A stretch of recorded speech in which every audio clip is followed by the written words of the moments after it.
the palm wine seller who saved the stranger. You want to hear about real kindness? The kind that echoes for years like a talking drum. And then sit close, because this one I saw with my own eyes.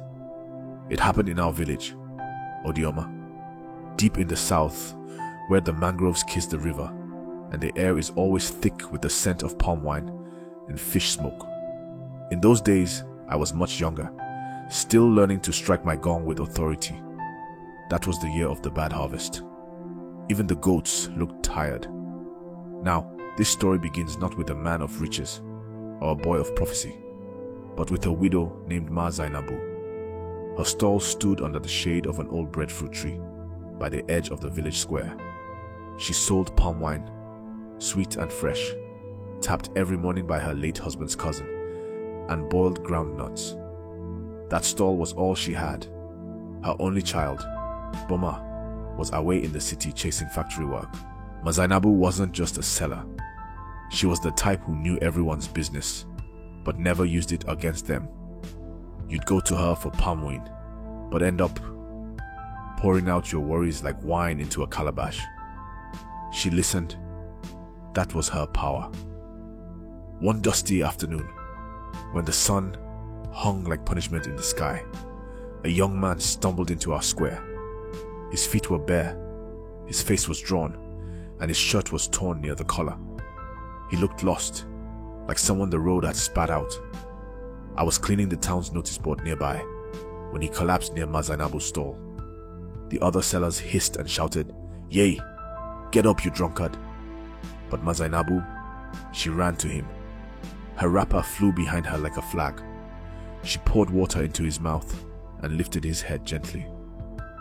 "Young man," she said softly, "what are you running from?" His name was Ife.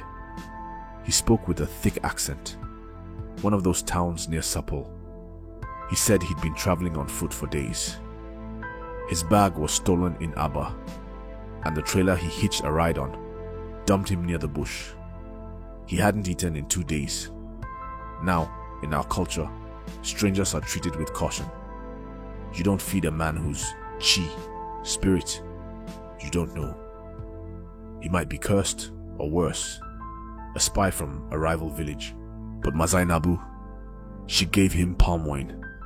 Not the leftover one, but the fresh gourd she had just tapped. She cracked ground nuts and poured them into his hand. She brought out the roasted yam she had been saving for her dinner and gave it to him. Afi cried as he ate. I swear to you, even my eyes burned, and I'm not a soft man. She let him rest under the breadfruit tree and told him to stay the night in her stall.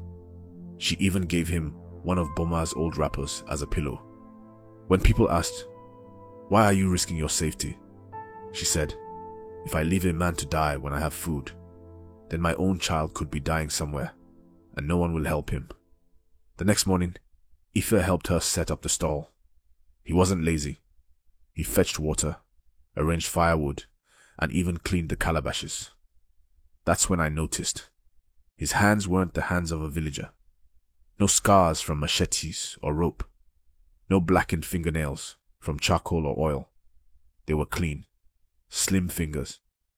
I guessed he was educated. He told us he had studied mechanical engineering in a polytechnic, but couldn't find work. His uncle, in Warri, promised to help him start an apprenticeship. That was why he was traveling. But things had gone wrong, and now he was stranded.